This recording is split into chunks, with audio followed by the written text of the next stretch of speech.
Hey crew, it's Pitt and I'm back with a little bit something different. Today we're going to be diving into one of my own presentations. This is Understanding Astrology. I was curious in how astrology works and the actual technical side of it, as opposed to just reading a horoscope or having somebody else tell me what is going on. I am interested in alchemy and tarot, and astrology is a very important part of both of those. And so we're going to do this presentation called Understanding Astrology. I probably missed some things, right? I am not an expert at this. I am not a professional. I am merely an adept in gnosis, trying to find some more knowledge. And so let us dive in and begin the exploration of understanding astrology. We will be reviewing the zodiacal signs and their histories, the planets and their histories, the house wheel and responsibilities, and the calculators and placements. And once again, this is not going to be an in-depth explanation. I've used various sources to accumulate this information. This is just me trying to synthesize into one place what all of these things mean in general. There may be explanations that I missed. There may be different components of this that I don't understand. And so I want that to be clear straight from the outset, right? This is me exploring astrology, trying to get a better understanding of it, and sharing that with my crew. With that being said, we're going to dive in and talk about the zodiacal signs and their histories. Now, there are 12 zodiac signs. They proceed in a wheel around the horizon. If you were facing south, if you go to the east, that is the first house. Off on the other side is going to be the sixth house, right? It's a 12-section wheel that goes all the way around. That means that there is going to be 2 hours for each sign.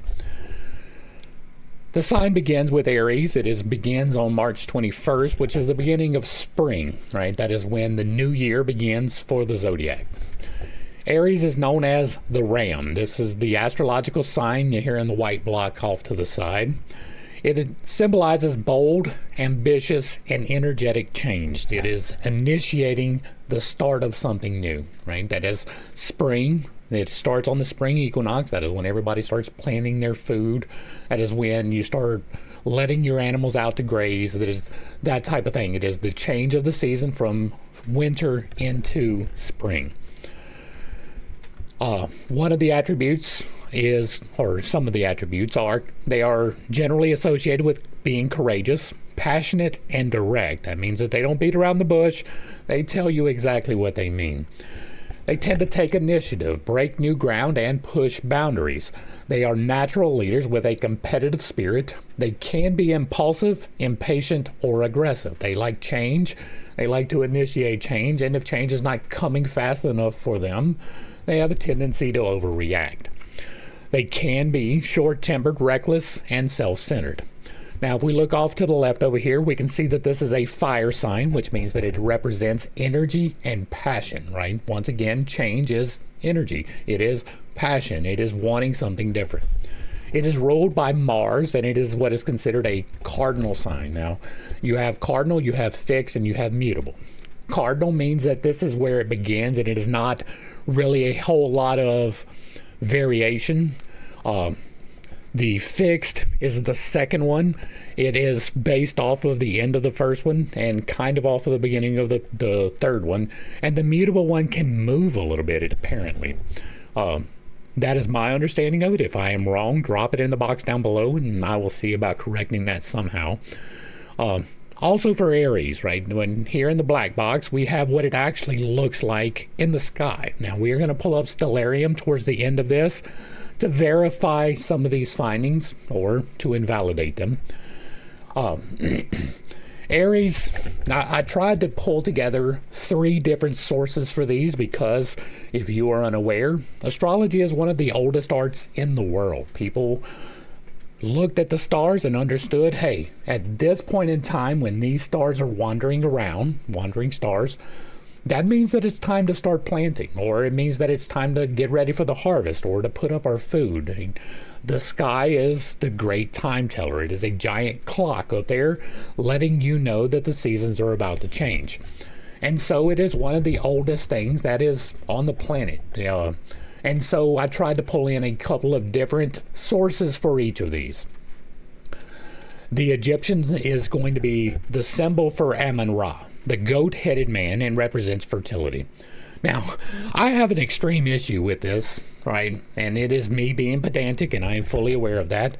This, in the black box right here, this in no way, shape, or form at all represents a ram, right? There is nothing in this constellation as it is defined and pointed out here, right? This is the actual constellation. Nothing about that makes me think of a ram, right? Now, you can attach some of the other stars, which if it was meant to be that way, I don't understand why it is not that way, but it has nothing to do with a ram whatsoever. That is just like, maybe it looked different at another point in time. There is art that goes on top of this that can make you understand it, but to just observe it, many of these make no sense at all. All right, so in Egypt, it was a symbol for Amun-Ra, the goat-headed man, and represented fertility. In the Greek, which is what most people use, it is the symbol for Chrysomalis, the flying ram, from whom the golden fleece, savior of Phrixus and Helle. His reward for saving Phrixus and Helle was to be killed, right? And then his fleece was put in the garden next to the tree, and his soul was put in the stars in this shape that doesn't look at all like a ram. And then I probably should have done this the other way, right? Babylonian is older than Egyptian. Possibly Egyptian and Babylonian are kind of interchangeable. But the Babylonian was a late addition, and I didn't feel like reformatting all of them. So Babylonian, it represents the hired man, spring planting. Now, that would actually make a little bit of sense if you look at this constellation over here. Instead of being a ram, if it looked more like a hoe, right? That would be a better representation of spring and planting, and it would absolutely give us reason for the hired man, right? The hired man operates the hoe. At least that makes a little bit of sense. This doesn't resemble a ram at all, so it doesn't make any sense at all to me for that. But overall, it symbolizes spring and the return of life to Earth. That's going to bring us to our next spring sign, right? The Aries is the beginning of spring. Taurus is the fullness of spring. We're right in the middle of it. It is represented by the bull. It begins on April 20th and ends on May 20th. They are generally discerned to be reliable, patient, and practical. They like comfort, beauty, and luxury, but they have a tendency to be a little bit stubborn, possessive, and cautious, and they can be strong-willed and grounded. They have a tendency to be dependable and loyal. They are a little bit inflexible, a lot materialistic, and they are change resistant. They like to preserve traditions. There goes that change resistant, and resources. But they like growth and consistency, right? This is after the fields have been prepared, now we can plant our crops. The symbol is this horned circle over here that we see in the white box. It is represented by Earth, which means that it is practicality and growth. It is governed by Venus, and it is a fixed sign. It looks like this star constellation here in the box, and this looks more like a man than it does a bull. You can have these two horns coming off here. There is Aldebaran, which makes up the body. These stars off on the left-hand side going up are not really part of it. I just couldn't really exclude them from the screenshot in Stellarium. But this is what it looks like if you were looking in the sky. Right? The Pleiades are up there, and then it comes down from the Pleiades, and you can find the rest. In Egypt, it represented Hathor, the cow-headed goddess of motherhood, love, and joy. In the Greek, it symbolized the Minotaur, the half-human, half-cow monster created by Minos' wife. I think I spelled that wrong. Pasiphae, hiding in a wooden cow and being impregnated by a bull, resulting in the flesh-eating Minotaur. Now, there's an awful lot that you can talk about in that particular legend, right? The Greeks were not exactly known for their chastity, and so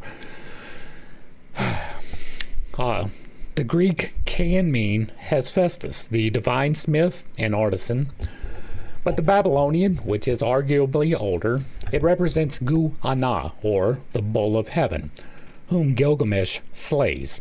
It can also represent Marduk, the young bull of the sun. That's going to bring us to our third sign of spring. This is Gemini. It is symbolized by these two pillars with the cap in the bottom. It is known as the twins. It begins on May 21st and runs through June the 20th. They have a reputation for being curious, adaptable, and communicative.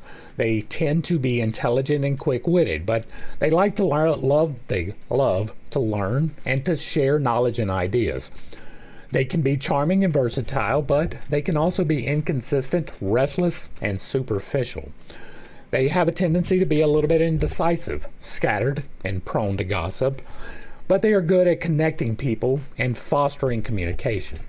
It is an air sign, which means that it's going to be governed by intellect and thought, or ruled by. It is also ruled by Mercury, which is the messenger. It is a mutable sign. Here, to the right, we can see in the black box, Pollux and Castor are the two heads of the twins.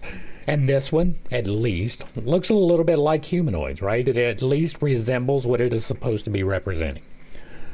In Egypt, the two stars are Pemahi, the united, male and female, holding hands, opposites united. The Greek, it represents Castor and Pollux, as well as horses. The brothers joined Jason on the Argus until Castor was killed in a fight where Pollux gave him half his immortality. Seems like it would be a little bit late to give immortality after you're dead. The Roman represents Romulus and Remus, the founders of Rome and sons of Mars. Raised by she-wolves, they disagreed on the location of Rome, so Romulus killed Remus. I did not pull in the Babylonian on this one. Apparently that was an oversight. I meant to. Right, I gave the Roman and Greek because that is two separate legends attached to the same thing that are completely different. Cancer is going to bring us into summer. This is the beginning of the summer season and is when things are getting hot and the crops are really growing. It is represented by the 6 and the 9 turned on their side, on the side here in the white box. It is the crab. It begins on June the 21st and runs through July the 22nd. They are known for being emotional, nurturing, and intuitive. They exhibit compassion, tenacity, emotional depth, loyalty, and they are empathetic. They have a tendency to be a little bit insecure, manipulative. They have manipulative tendencies, and they are a wee bit overprotective.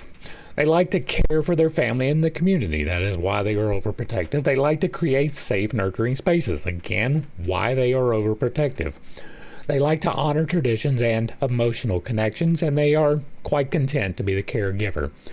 They are a water sign, which means that they are going to be ruled by emotions. They are also governed by the moon, which tends to be a little bit on the emotional side, and they are a cardinal sign. Here in the box to the right, you can see the actual configuration of Cancer, and at least again here you can understand how it could be a crab, right? That doesn't mean that it is, but it does mean that it is understandable how it could be. We have two claws coming off here, probably towards the top as opposed to the bottom, just because of the orientation. And then the bottom is probably representing the body, but there should have been a line to close that out, right? Why did you not draw a line between these three bottom stars that are bright? Then you would at least have the body of the crab. In Egypt, they represented the Scarabaeus, an emblem of eternity, the scarab, pushing dung across the desert like the sun crossing the sky. The Greek called it the gate of men, associated with souls entering and returning from eternity. Hercules battled the Hydra, and Hera sent the crab, Karkinos, to distract him. He crushed the crab, and Hera placed him among the stars. The Babylonian, it represented the doorway to the underworld, replacing Hydra with the procession of the equinox. We did not hit I meant to hit the procession of the equinox at the very beginning of this. These signs are arrayed around us. As the Earth is tilted and it makes its progression around the sun, the signs move over time in the sky, so that what is now for instance, Cancer, will be Leo in the next precession.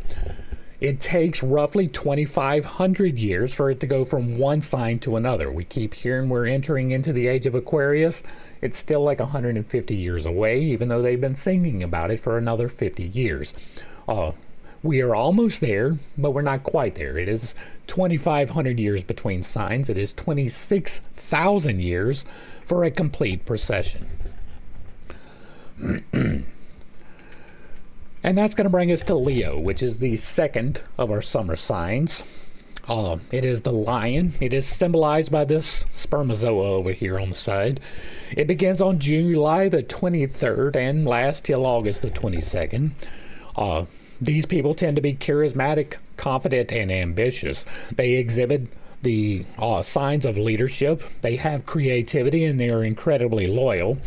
They love attention, inspiring, and motivating others, so they are natural leaders. They have a tendency to be a little bit egotistical, however. They are kind of inflexible, and they like attention a whole lot, so they are attention-seeking. They tend to lead with courage and vision. They bring joy and creativity to groups, and they uplift those around them. They are a fire sign, so they are going to represent energy and passion. They are governed by the sun, which absolutely makes sense with energy and passion, and they are a fixed sign. And here we can see the representation in the black box of the stars that are associated with Leo. It does, at least a little bit this time, resemble the animal that it is supposed to represent, although to me it would probably be a better representation of a horse. In Egypt, Leo was Sekhmet, who was a lion-headed warrior goddess whose breath created the desert. In Greece, it was the representation of the Nemean lion, whom Hercules killed in his 12 labors. And in Babylonia, it was associated with the heat of summer and death, with no real association with any terrestrial being as far as I can find. And that's going to bring us to Virgo. Virgo is the third of our summer signs. They are the representative of the Virgin. The astrological sign attached to them is the M with a little hoop coming around. It begins on August the 23rd. It lasts until September the 22nd. They have a tendency to be analytical, practical, and detail-oriented. They're very hardworking. They are known to be kind, reliable, and precise, intelligent, and helpful.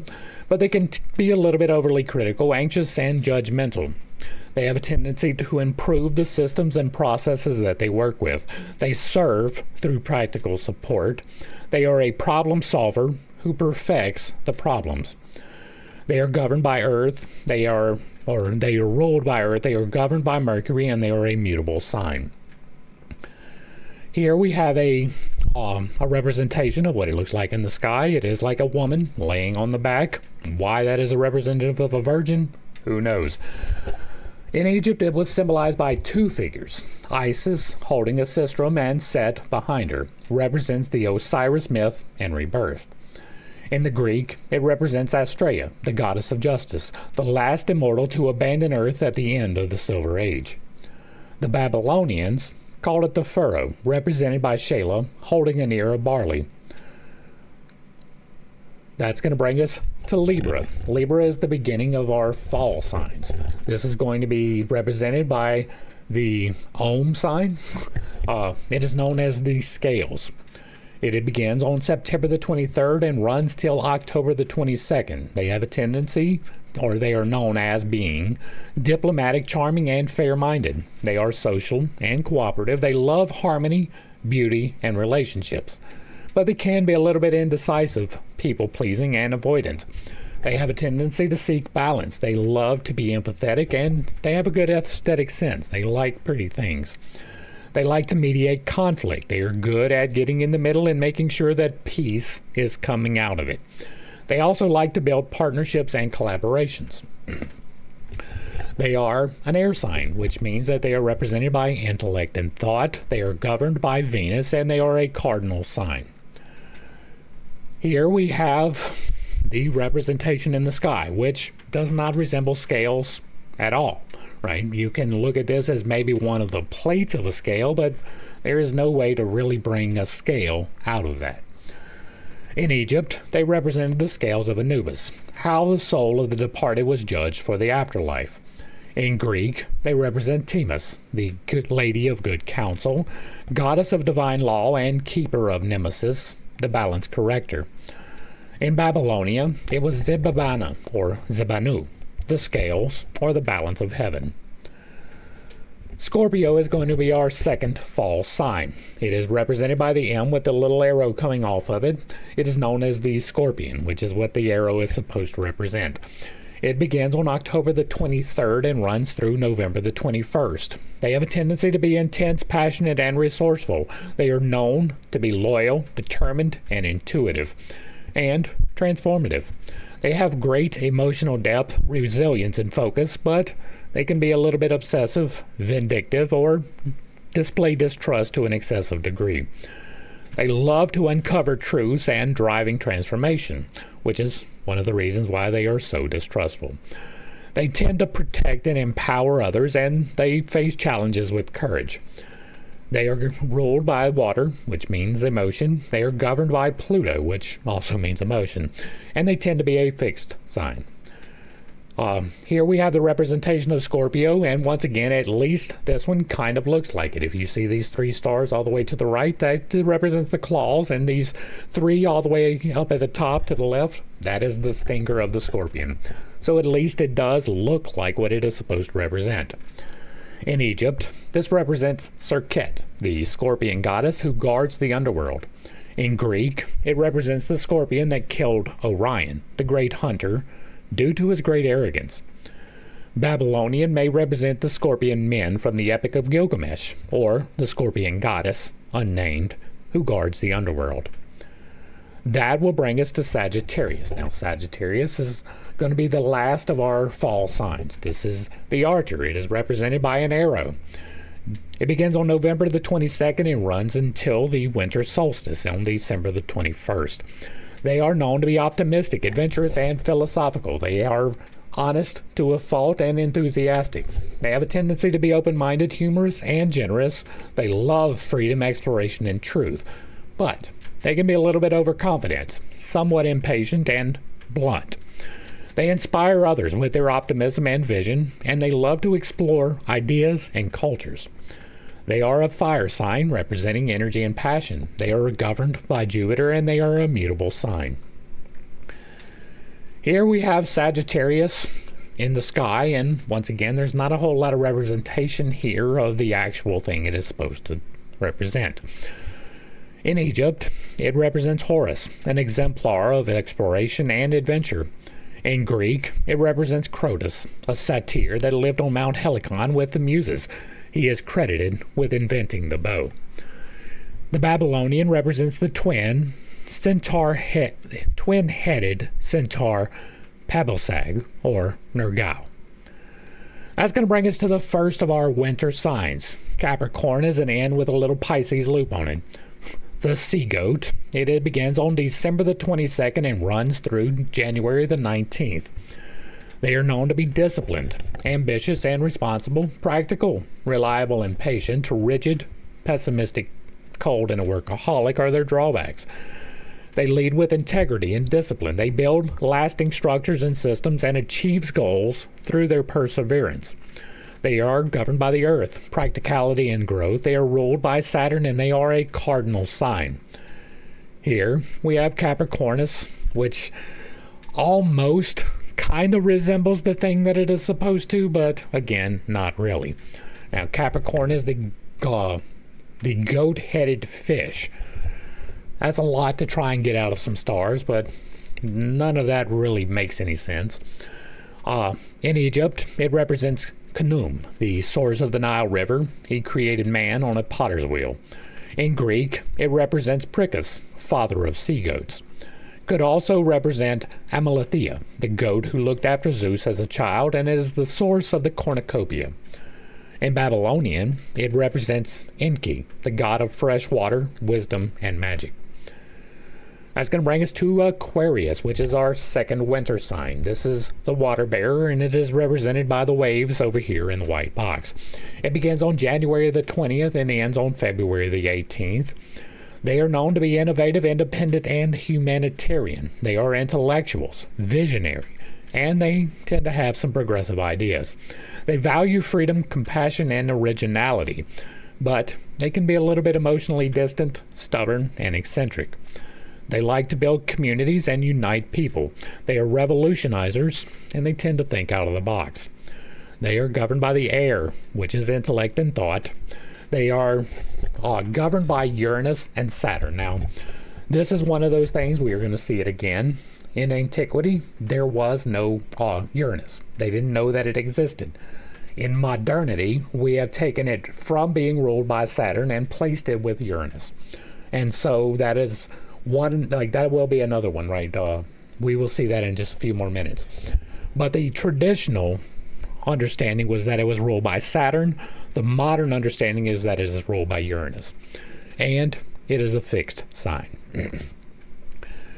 Here we can see it demonstrated in stellarium, right? It is the one to the left, not the one to the right. That is Capricorn. And again, I just couldn't cut it out without taking out all of the stars. In Egypt, it is associated with the god Hapi, the cause of the annual flooding of the Nile River. In Greek, it represents Ganymede, who was the cupbearer of Zeus. In Babylonia, it represents Gula, the goddess of the underworld, who could restore life. Next up, we have Pisces. Pisces is going to end out our winter. This is the fish. It is represented by these two curves connected by a line. It begins on February the 19th and runs until March the 20th. They are known to be compassionate, intuitive, and a little bit dreamy. They are deeply empathetic, artistic, imaginative, and gentle. They can be a bit indecisive, escapist, vague, gullible, and overly sensitive. But they like to heal others through their compassion or art. They are a dreamer who uplifts, and they like connecting with the spiritual and emotional. They are a water sign, guided by emotion. They are ruled by Neptune. Once upon a time, it was Jupiter. In modernity, it is Neptune. In antiquity, it was Jupiter. And they are a mutable sign. Here, we see them represented by this ginormous V here in the sky. Looks more like a ram than fish to me, but do you boo. In Egypt, it represents the goddess Neith, symbolizing wisdom and strategy. In Greece, it represents the two fishes known as ichthys, who rescued Aphrodite and Eros from Typhon. The Babylonian legend is that it was known as the bird and the fish, together known as the tail of the swallow, sometimes depicted as a mermaid. And that is going to bring us to our planetary explorations. The first of which is going to be the moon. That is the most easily recognizable by all the people. It governs emotions, instincts, and intuition, the subconscious. It is a nurturing energy. It is deeply sensitive. It is associated with empathy and emotional depth, home, and safety. It governs feelings, habits, subconscious needs, and there can be a tendency for those governed by the moon to be overly sensitive, have mood swings, or practice escapism. Cancer is a water sign, which means that it deals with emotions, and it is a personal daily life sign. Next up, we're going to have Venus, which is represented by the circle with the plus sign underneath it. It is going to represent love, beauty, pleasure. They are charming and diplomatic, aesthetically inclined, which means that they like to look good. They have grace and affection and harmony and communication, but they can be a little bit vain, a little bit indecisive and materialistic, lazy, indulgent, and a tendency towards people pleasing. It is the governing sign of Taurus and ruled by Earth, or Libra and the air, and it is a personal or daily life sign. Next up, we have Mercury, which is Venus with horns. It governs the intellect, mental agility, communication, information exchange, the messenger. It is known as the messenger. It can represent curiosity, being analytical and adaptable, having a great wit, seeking clarity, and being versatile. But they have a tendency to be a little bit restless. Mercury likes to move a lot. They can be scattered and deceitful, overly critical, nervous, and superficial. It rules Gemini, and it is an air representative. With Virgo, it represents the earth, and it is a personal daily life sign. Next up, we're going to have Jupiter. Now, this sign for Jupiter is a little bit weird, right? I don't even know how to describe this one, but it is what it is. It represents growth, optimism, expansion. They are philosophical and generous. They tend towards the adventurous. They have a great deal of wisdom, and they are abundant. They tend to have a greater understanding or a higher understanding and to be a little bit lucky, but they can be a little overindulgent, reckless, dogmatic, overconfident, or careless. For Sagittarius, they are a fire sign. For Pisces, traditionally, it is going to be water. They are a social sign, which means they represent collective growth and structure. Next up, we have Neptune, symbolized by the trident with a cross. It represents spirituality, imagination, illusion. They are compassionate, intuitive, and creative. They have a tendency towards transcendence, divine connection, and the mystic, but they can be a little bit escapist, vague, deceptive. They have a tendency to confuse the situation, present delusion, and be a little bit gullible. They govern Pisces and through water, and they are an outer sign, which means that they are generational, societal shifts, and psychological layers. Next up, we've got Pluto, which is the P and L. It represents transformation, power, the subconscious. They can tend to be a little bit intense, secretive, and regenerative. They like to uncover truth, face fears, and facilitate change, but they can be a little obsessive. They have a controlling, destructive, manipulative tendencies, and they can be a little bit ruthless and have a tendency towards fixation. They govern Scorpio with water, and they are an outer sign, which again means that they are generational, societal shifts, and psychological layers. Next up, we have Mars. Mars is represented by a circle with an arrow coming out at a diagonal to the northeast. They represent action, desire, aggression and conflict, boldness. They are passionate, driven, and courageous. They are quite determined. They have a lot of energy and are ambitious. But they can be a little bit impulsive, confrontational, ruthless, show their anger easily, and have a bit of impatience. They govern Aries with fire and Scorpio with water, and they are a personal sign. Next up, we have the Sun, represented by a circle with a dot in the middle. This is core identity. This is ego and life force, vitality. The people governed by the sign have a tendency towards confidence, creativity, and leadership, defining self-purpose, individuality, and personal growth. But they can be a little bit arrogant, inflexible, with need for validation. They represent Leo. They are a fire sign, which means passion and energy, and it is a personal daily life. Next up, we have Saturn. Saturn is the H, or an N with an extended top with a cross on it. It represents discipline, structure, responsibility. They tend to be serious, practical, and goal-oriented. They focus on karma and long-term effort, perseverance, which is long-term effort, and they're very reliable. But they can be a little bit fearful, cold, rigid, pessimistic, or controlling.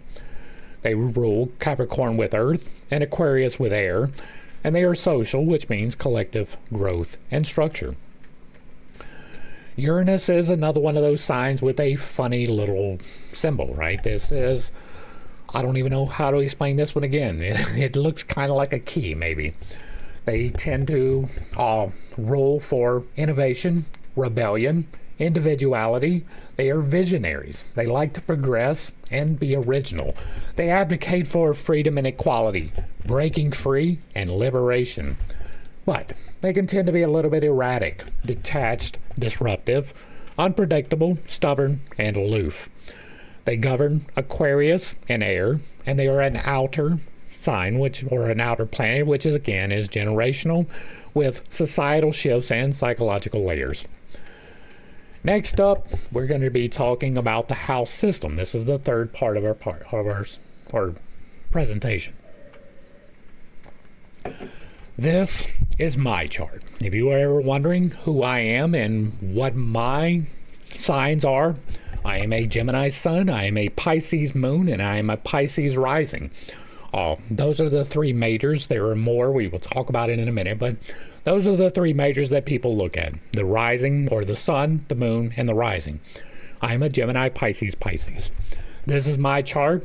I got this chart from an app called The Pattern. Now, I have been using this app for a while. It is one of the reasons why I'm actually interested in astrology at all, because it is remarkably accurate about a great number of things, and that is quite intriguing to me. The way that this works is, you see this wheel. Each one of these little signs on the outside of the wheel, the very outside, that is the sign, right? We just went through all of these signs. Inside of this wheel, in these large sections, is the various places where the planets are located and where the calculateds are located. We will be getting to the calculateds after the houses. On the interior, the inner circle, you see these numbers. It says 1, 2, all the way around to 12, right? That is the houses. The first house is set to the east with the rising sign. Now, before we go through the house system, I'm going to tell you how this got set up for me, right? I was born at 1:35 a.m. in the morning, which means that my sun sign, which is here in the fourth house, will, when dawn comes, be here to the east. But at the moment when I was born, what was actually ascendant, coming up over the horizon, was Pisces. And because of that, Pisces is set at 0 degrees, which is Pisces between Pisces and Aquarius at the 0 degree line, which is right here where this moon is. Right now, I am a 0 degree Pisces moon, which means that there is a great deal of governance by the moon for my personal life, according to astrology. And my ascendant is there too, so it is a double bank. In actuality, when I was born, where this ascendant is where the horizon should have been, right? If it was turned off. But what happens is, at the moment you are born, the house snaps the cusp right here between 12 and 1 to the eastern horizon for that particular house. So for me, Pisces automatically gets set as the first house with the cusp on the horizon, and everything that is calculated from my birth moves accordingly to the degrees, which is about 20 degrees as represented by the sign. I think that's going to cover most of the preliminary stuff. We will probably talk some more about this as we're going through. The first house, you can see it is highlighted in red here, covers the self. It is our persona, physical body, sense of self-awareness, personal views on life. It represents the identity, self-image, and early life, and the challenges can be impulsivity and activity. The second house is going to cover assets, money, and how you value yourself. Anything you own except your home, and how you gain and spend money. The third house is going to cover communication, your voice, thinking patterns, and how you read and write and interpret others. It deals with the intellect and the logical mind. The fourth house covers everything home, including home. For me, that is going to be Gemini sun, right? Yeah. I got the wrong image up here, though. 1, 2, 3, 4. Yeah. I got the wrong image up here. I put the third one back in. That's my SI demon. This relates to your upbringing, your emotions, your unconscious mind, and your parental relations. It's going to represent family, land, and personal foundations. So it is going to govern all of your personal home life. The fifth house covers pleasure, and for me, that is completely empty. Everything related to pleasure, positive or negative, personal interest, hobbies, risk taking, self expression, or creativity, gambling, promiscuity, and love affairs if they are non committal. The sixth house is going to cover health and service, daily work, quality of work, but not your career, daily routine, mundane tasks, and everyday responses. This is going to represent just below the eastern horizon, the western horizon. It's going to cover your everyday responses. The seventh house, which again, I forgot, I didn't put the right illustration up for it. It should be up here where the vertex and the descendant node is.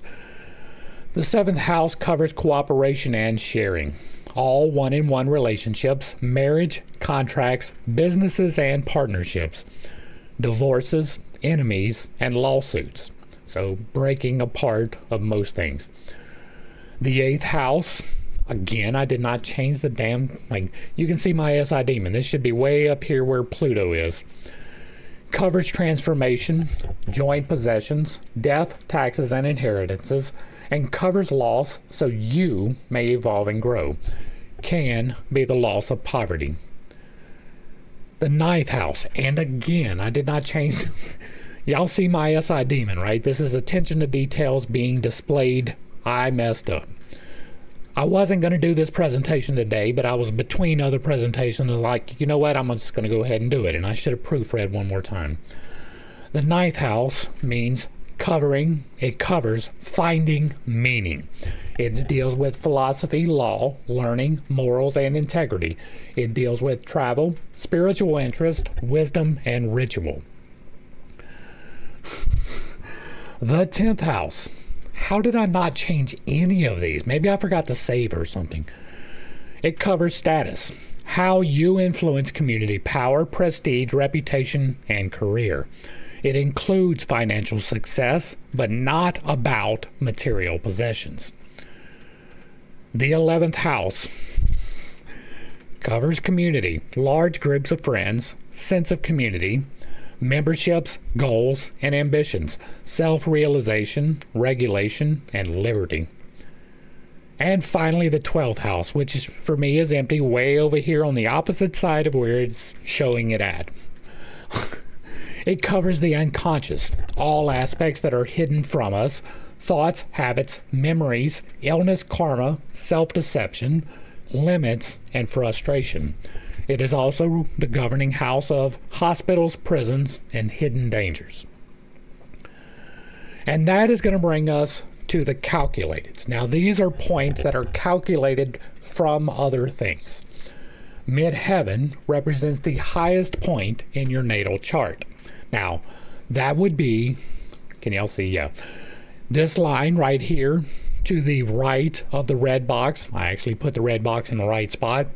If the house had not adjusted at my birth where it turned like this, that would be the very top, right? That is the highest point in the natal chart. So because it is turned, it is now calculated to be a little bit to the side, but the actual location of it is when you were born, the highest point in space.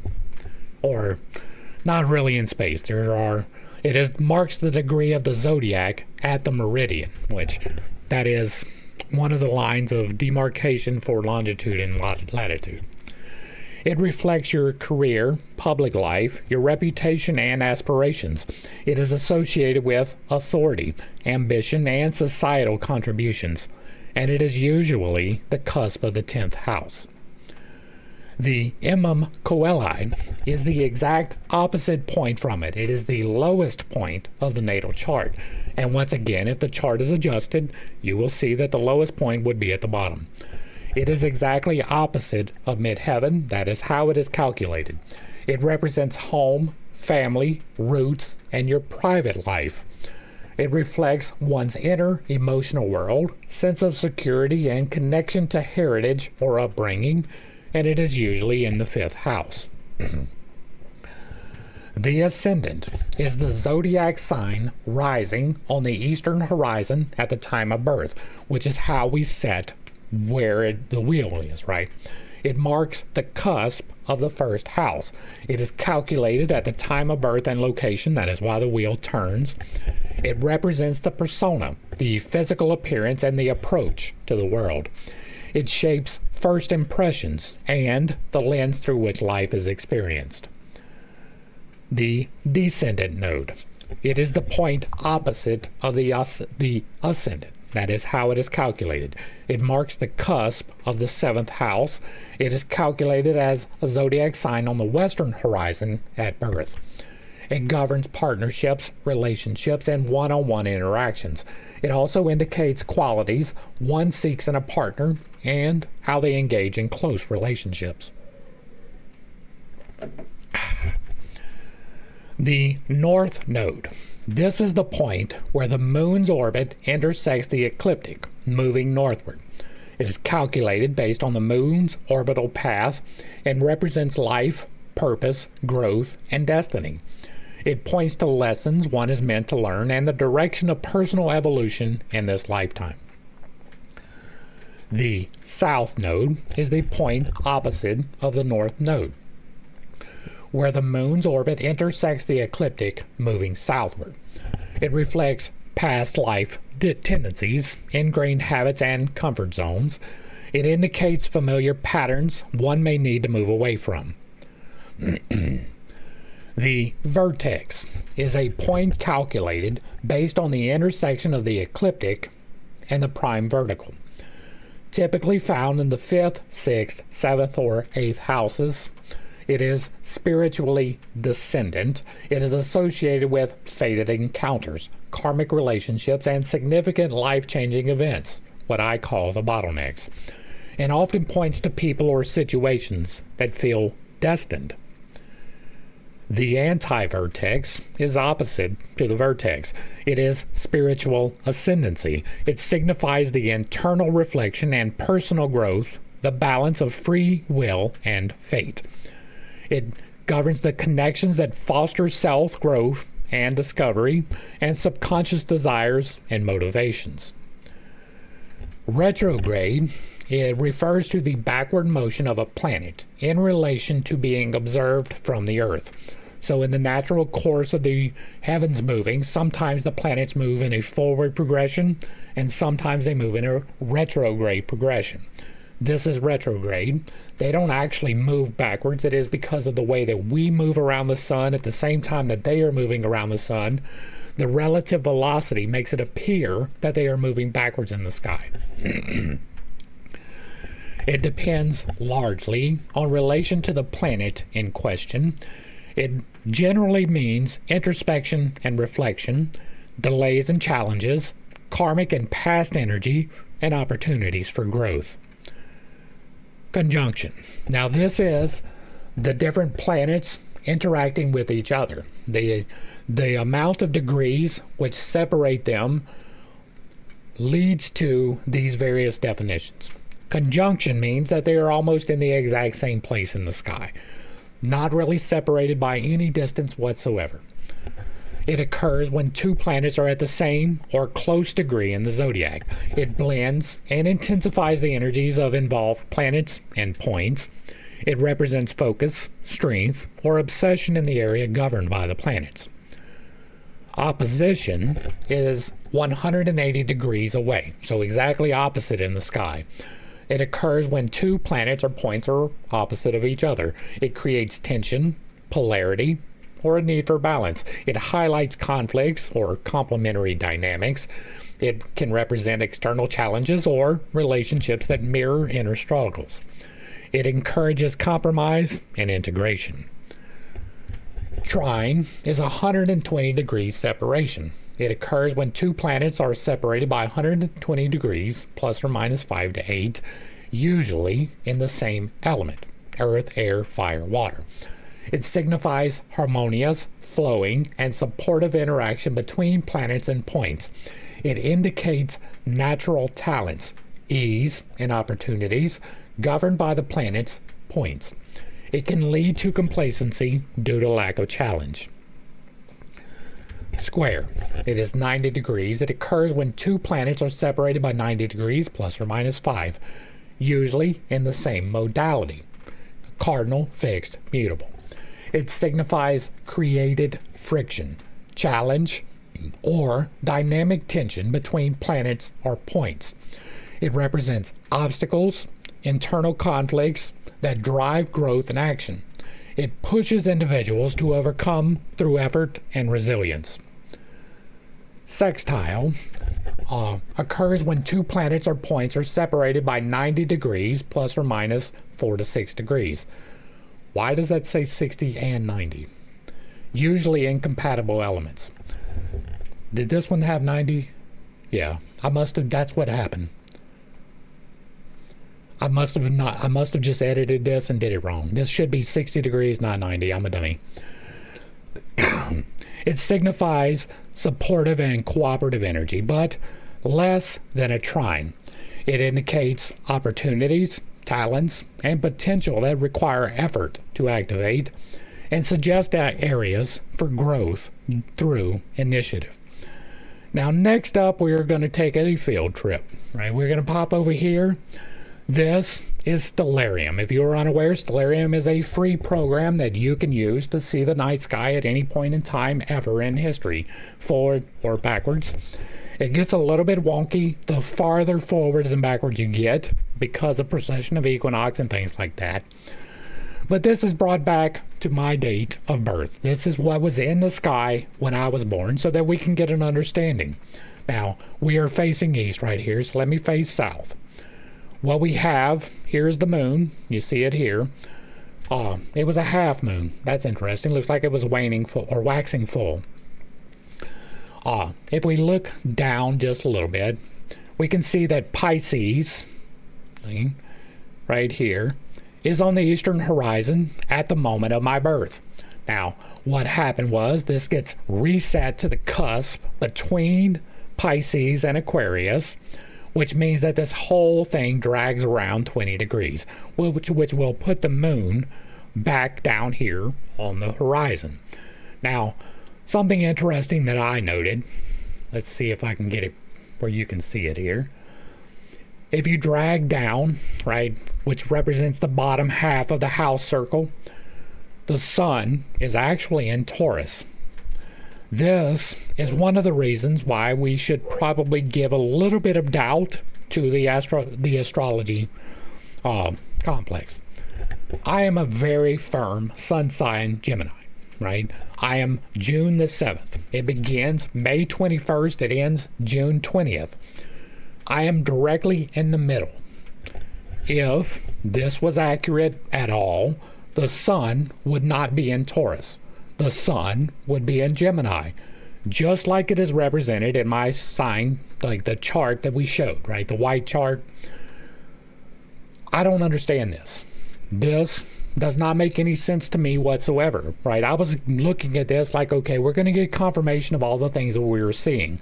Everything should have played out exactly like it was in the chart, but the sun is most definitely not in Gemini. Gemini is over here. This is very firmly in Taurus. So is Mercury, right? You have Venus over here in Pisces, which is actually not entirely incorrect. But I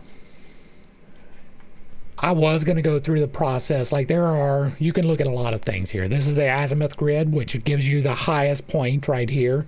This, not the first one, but the second one. This is the Tropic of Cancer. This is the Tropic of Capricorn. And, well, no, it's not. Yeah, it is. I could be wrong, right? I'm pretty sure that this middle one right here, this is the Tropic of Cancer. I'm not sure that this is the Tropic of Capricorn. I think that might actually be one more divider down. But you can look at that here in Stellarium as well. You can also pull up the equatorial grid, which puts you in alignment with the equator, which would be this line right here. This was Cancer. This was the equator. Maybe this is Capricorn. You can look at deep sky objects. There are a variety of things. This is the art we were talking about, where they try to make the things look like what they're supposed to represent. I'm not sure that they do an exactly good job, right? Once again, most of the stars don't actually look like the things that they are meant to represent. But that is going to bring us to the end of what is astrology, right? Hopefully, I brought a little bit of enlightenment and not too much confusion to a somewhat difficult topic. I understand I hold some unconventional beliefs, and I have a tendency to step on toes when I relay those. It is not intentional, but it is not something I apologize for. I seek the truth wherever it may lie, and if this would have come out to be something valid, then I probably would lay a bit more weight to it. Now, it is important to understand this for tarot, but it is also important to understand it for alchemy, right? These are governing precedents over the various things that you do in alchemy, right? When you calcify something, that is fire. Whenever you hydrate something, that is water. And those things are associated with signs, and you're supposed to do it at the correct time. I don't really believe that that's going to make much of a difference. The main reason for doing this was to see how accurate it is, and apparently not very accurate at all, according to what we have here and what was actually what actually was in the sky when I was born, right? As opposed to what my chart is calculated from the various components. It is not accurate at all. This has, on June the 7th of 1977, the sun in Taurus. That is absolutely not Gemini, and there's no way around that. If you like what I'm doing over here, let me know down below. Give me a like, a share, a follow, throw me a comment. If you agree or disagree with anything that was stated here, drop it in the box down below, and I will probably not respond. But if it remains respectful, I'll get it, let it stay up. If there is something else you would like to see me do in the manner that I did here, we're going to do tarot. We're probably going to do some alchemy, even though that is exceedingly difficult to put into one place. We will definitely be doing tarot in the same manner. Hopefully, I will proofread enough not to mess up my graphics. If you like what I'm doing, give me all the good things. If you really like what I'm doing, hit me with that super thanks. Consider joining for a membership or picking up a copy of my book. To the crew, thanks for hanging out. I appreciate every single minute that you are here with me, and I am praying for you every single day. Until next time, I love you. God loves you. You are perfect, whole, and complete just the way that you are. And this has been Pitt's Take. Peace.